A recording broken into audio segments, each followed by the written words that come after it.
Greetings fellow Earthlings and welcome to this tiny garage.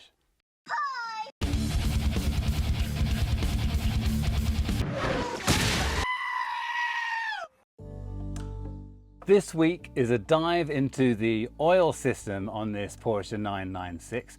I'd hoped to do it all in one go, but there's so much of it, we need 2 episodes. And so let's get on with it. This week started off with the thankless chore of visiting the Porsche dealer, and look what beautiful cars they had on the wall by the bathroom next to the store with all the t-shirts. But in that store they do have, in the $20 price range, some Carrera shaped paper clips, or if you are looking for something a little bit more spendy, perhaps this wireless charging station. But if you want a Carrera, you can't have one. This one is already sold. It is a used 2017 911 Turbo with 6,000 miles. Its 3.8 litre turbocharged engine makes 540 horsepower through a 7-speed PDK or dual clutch transmission. As previously mentioned, you can't buy this or any other Carrera here. This dealership is sold out till October. The sticker price on this sapphire blue metallic beauty is $159,000 plus tax. Hit the notification bell, it's up there. Yes, please. How about this Porsche unicorn hidden away upstairs then? Even without the word Speedster emblazoned across its rear, those aerodynamic and vaguely erotic looking bumps behind the seats would be a dead giveaway.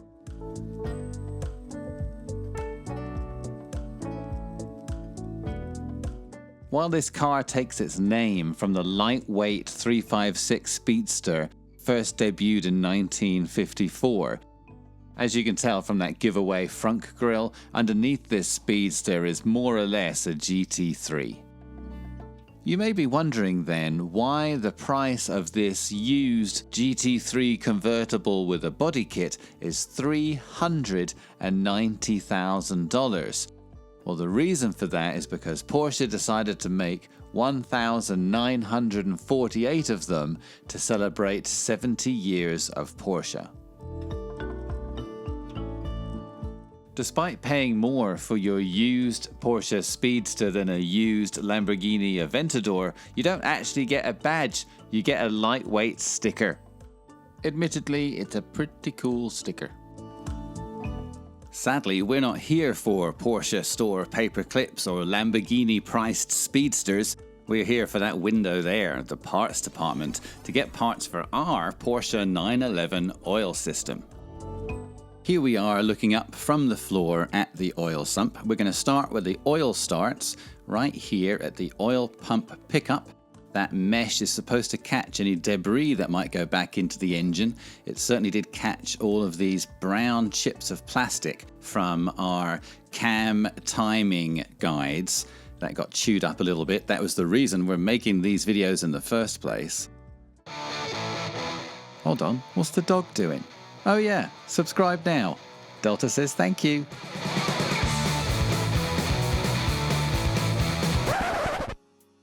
Once the oil in the sump gets sucked up by the oil pickup tube, it gets pulled into the oil pump that's inside the oil pump console. Now on the back, we do have a couple of O-rings to replace. We're going to use our cinnamon flavored toothpicks. Cinnamon not required. To kind of squeeze them together to get a little hoop to pop out and then pull on the hoop to get it to come off. Here are the 2 new O-rings that came in the gasket kit we got in episode 24. Of course, we need to clean the area up really well with Kim wipes and brake cleaner, the usual. And then putting the O-rings on themselves was really very easy. Next then, we have a bunch of gaskets from that gasket kit. That's the old and new sealing O-ring for the oil pump. The old one doesn't really look that bad. The new one's just shinier. Around the oil pump is the coolant manifold, and this part here that I'm putting the gasket on is called the neck, and it's part of that coolant manifold for the coolant water to flow around the engine and around the oil pump. And those 10 mils there get torqued to 10 Newton meters, kind of my go-to number right now. And then also there's another part of the coolant manifold and another gasket for this guy. They can all only go on one way. You're not going to get messed up. You just have a little bit of confusion until you find the right orientation. I'm putting those bolts in loosely because that part gets in the way of one of the bolts on the console itself when we're installing it. You'll see that later on. Just test fitting our oil pump cover there, but we have more work to do. Inside here we have the oil pressure relief valve, and we're going to take that apart and re-lube it. It's just a 17mm socket to remove that one bolt, and then that elaborate bolt comes out with the spring and, with some encouragement, the plunger. Of course, that all is getting cleaned up with our plastic spudger tool, Kim wipes and the like. Now we are ready to put it back together. Liberal amounts of oil. You probably could just dunk it in a tank of oil, but I'm being a bit more dainty about it. Our freshly lubed oil pressure relief valve system gets put back into the oil pump cover with a fresh aluminum crush washer that didn't come in the kit. So that was one of the reasons we were at the Porsche dealer earlier today. I also noticed this hole above the threads that I believe may be a way to drain off any excess oil that might remain on the other side of the oil pressure relief valve. Right here, 25 Newton meters. I didn't think it was possible to do this just by holding it in my hand, but it was possible to get that torqued up to 25 Newton meters. This bag has all the other bits in it, the old gaskets, and these cogs work to make the pump happen by rotating against each other. That's the new seal. I've got slightly oily fingers, so I'm just putting that on with my slightly oily fingers. And that there is the oil pump hex drive key, and that you can upgrade with an LN Engineering Chrome Moly version that is stronger. This is a regular road car. We're just going to put it back together with what it has. Ample amounts of oil. You could probably go crazier than that, but I'm being a bit more surgical. Just so there's some oil on those parts that touch when we first spin the starter. Now, I raised it up because the hex key kept pushing the cog out, but then when I did that, the hex key fell out. And I've been told that a common problem here is people put their console back together perfectly and install it lovely, but then they didn't put the key in, and the oil pump just won't do anything. All right, that's all back together. We're putting in the larger 15mm bolt and then a bunch of 10 mils around the side, and torquing those to 10 Newton meters, of course. Now this little guy here is for the coolant manifold. That's the bottom of the L shape that is the coolant manifold, and that's how you drain the coolant. That's an H5 Allen to put that guy on with the new crush washer. These are the gaskets that came in the gasket kit. That is for the water pump, but you do have to put that on before you put on the oil pump console. That's the hex key there, putting it on with some oil. I've told that this area is very important to keep lubed. There is another gasket for the coolant part of the oil pump console. Now those two gaskets that we put on that round section, they need to be well lubed, so I poured oil onto those. And then trying to see if it lines up and fits, and it doesn't. And I felt that it was the hex key not lining up, so I took the hex key out. And that gasket just kept falling many more times than I'm showing here. I snipped out a few of those annoying instances, but then I took a little zip tie just to keep that where it needs to be and stop it from taking my attention away from what we're trying to do. Now I noticed that that was better. It went in more easily without the key. So then I took that all back off again and put the key in. Ultimately, it's much easier to see what orientation that oil pump drive is if you stick the key in it. And turns out that having it straight flat on the top made it match what was on the oil pump console. And then right there, I knew we had a winner. And then our plastic mallet. Took out that zip tie, replaced it with a bolt, and then put in the 2 longer bolts into the console, those 2 10 mils. And then around the edge and everything, there's a bajillion 10 mils. You can see there why I put that metal hose attachment on loosely, is because I needed access to that final bolt there. Then we're torquing all these 10 mils up to 10 Newton meters, and then using that pen that subscriber David Gray sent me, thank you David, to do what it was intended for. He sent it to me so that I could mark bolts that I had torqued with a dot so you'd know you'd done it. Now it does seem like it's finished, but those 2 longer 10 mils felt bad. Even though they're metal, they felt like Play-Doh when I was tightening them, and that made me suspicious. I went to Porsche and they've been superseded by these E30 style bolts, which I think that's less important than the fact that they're new. I think they were not up to being torqued again, the old ones. So I feel better now. I would like if you would hit the like button. From the oil pump, the oil is pushed into the oil filter. So there's the oil filter housing. This is an element style filter, which is in this box here. And that does come with a new O-ring, if I can stop playing with it. We get a little bit of oil, and we're just going to put that around the new O-ring, and then fit that to the housing. That's all been cleaned in advance. And then this filter, you're supposed to put in and get a satisfying one of them, and a little confetti cannon of filter material. Then we're going to put that on by hand as much as we can. Here is our 74mm 14-sided oil filter wrench that you need for your Porsche. And then a 1/2-inch adapter onto that filter wrench because my torque wrench is a 3/8 inch. And that filter wrench did not want to come off, so again, rubber mallet to the rescue.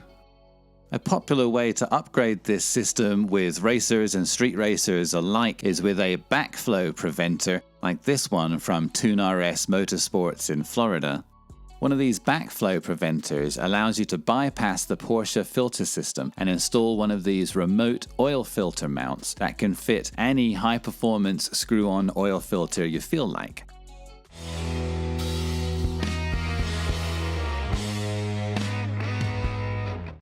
Any of you who watched episode 35 will know that I'm no stranger to life's ups and downs. All the more reason to celebrate a good thing. I won something. And if any of you have watched Yogi's Garage, but he's working on a similar Porsche to my one, a nicer one really. But I had to comment on one of his videos and I won. And this is what I won, a Milwaukee power socket wrench thingy. So let's open this guy up here. I haven't opened it yet. I just got it out of the shipping packaging. All right, it comes with a satchel. Could be a lunchbox. And let's have a look at what's in here. Certainly seems very professional. Okay, so it comes all in that package nicely with a charger, which I'm just going to rip violently from the package. And then here is, ooh, this one you can do more with it than that. Oh, it's for screwdrivers. Yes, this I need. Awesome. Thank you very much, Yogi and Yogi Mama at Yogi's Garage. From the filter, the oil goes to the heat exchanger. Now the heat exchanger is in the back corner of bank 2. It has these holes in it. The big ones have the coolant going through it. The small ones have the oil going through it. Those ins and outs connect up to, hopefully, 2 separate circuits within the oil heat exchanger. The rear coolant orifice had quite a bit of corrosion around it. I wonder if that's from a previous owner using coolant that was not aluminum friendly. What do you guys think? Here are the new O-rings from the Porsche dealer parts department. I have referred to this unit as an oil cooler in the past, and it may provide some benefit in that regard, but I have been told that really it's a heat exchanger. It allows the coolant and the oil to come within close proximity of each other to help each other get up to temperature.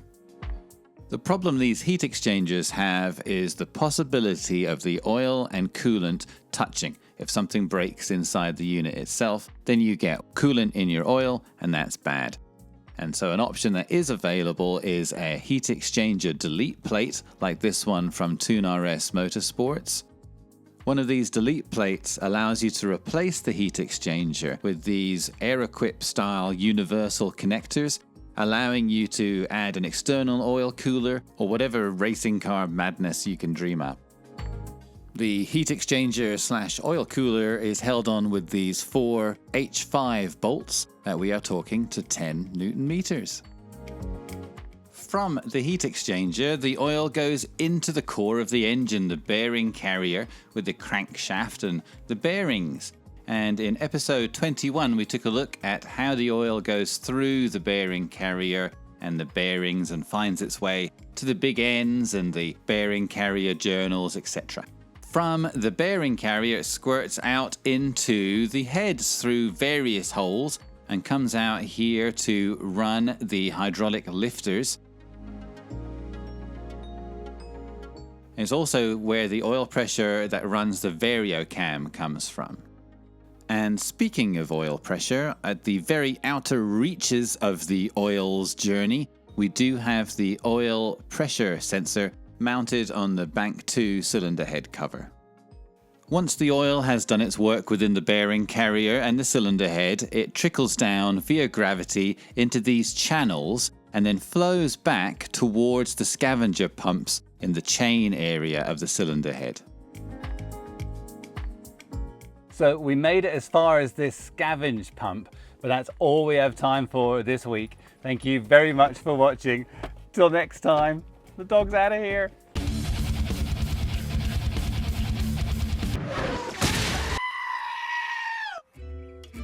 It's on, we're recording. The first thing. All right, so let's turn you around. Oh, she's sitting. Does that work for you? Oh, that's a little too calm. There we go. All right. Hey, could you, thanks. No, butt down. Still butt down. Hey, Jesus, I gotta show him a scavenge pump, you horse.